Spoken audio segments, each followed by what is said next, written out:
শরীর খারাপের সময় কেউ আমার মুখের সামনে খাবারটা এনে দিবে না, আমার বাজার এবং অন্যান্য কাজটাও কেউ করে দিবে না। কারণ এটা বাস্তবে আমাদের সাথে নিজেদের লড়াইটা নিজেদেরই করতে হবে।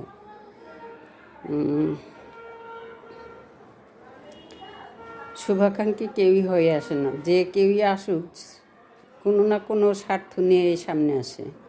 বন্ধুর হাত কেউ বাড়ায় না, শুভাকাঙ্ক্ষীর হাতও কেউ বাড়ায় না। পিছনে কোনো না কোনো স্বার্থ জড়িত থাকে, যেটা পরিলক্ষিত হয় তাদের ব্যবহারে, তাদের আচরণে। তো এখনও নিজেরটা নিজেই করছি, সব যেহেতু আমিই করছি, কারো উপহাস নিন্দে দেখার ও শোনার সময় আমার নাই। আমারটা আমাকেই করতে হবে। অন্যের কথায় মন ভারী করা প্রয়োজন মনে করি না, কারণ আমাকে বাঁচতে হবে। আত্মঘাতী কোনো সিদ্ধান্ত নেওয়া যাবে না। নিজেকে সুস্থ ভালো রাখতে হবে। কাজেই নিজেকে সুস্থ